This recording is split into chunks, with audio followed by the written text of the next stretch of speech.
ఈరోజు రియా, షాన్వి, రష్మిత ముగ్గురిని తీసుకుని మన వైజాగ్ సాగర్ నగర్ బీచ్కి అయితే వచ్చాను. చిన్నప్పటి నుంచి ఒక చిన్న ఆశ ఉండేది ఏంటంటే మన వైజాగ్లో టర్టిల్ నెస్ట్స్ ఎక్కడ పడితే అక్కడ ఆర్కే బీచ్ దగ్గర అక్కడ పెడతారు కదా, అక్కడ ఆ టర్టిల్స్ని సీలో వదులుతున్నప్పుడు చూద్దామని.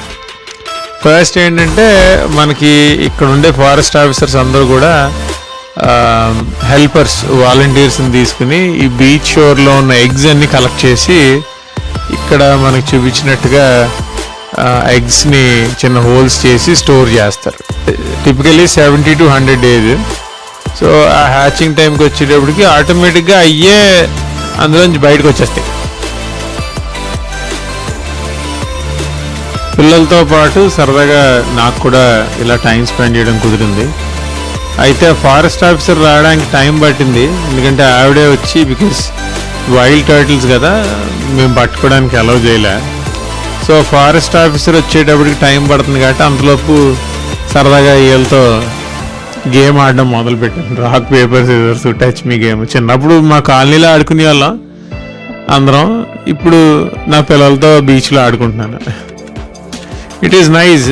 వీకెండ్ ఎలక్షన్ ఓడిపోయిన తర్వాత, అంటే ఓడిపోయామంటే ఎలక్షన్ ఓడించారు వాళ్ళు.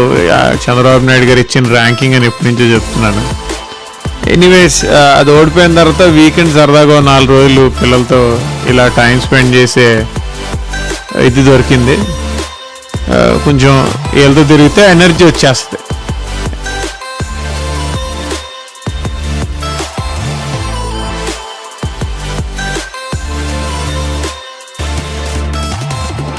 అది హోల్లోంచి బయటకు వచ్చేస్తాయి. కానీ కుక్కలు అవి తినేయకుండా ఏం చేస్తారంటే జాగ్రత్తగా తీసి 90 days తర్వాత, ఫస్ట్ నేను చూస్తే అవి కదలలేదు, థియేటర్ బాబు కదలలేదు అనుకున్నాను. కొంచెం అలా సన్లైట్ పడింది, ఇమీడియట్గా కదలడం మొదలుపెట్టింది. అవి అలా తీసుకొచ్చి వెంటనే సీలోకి వదిలేశారు.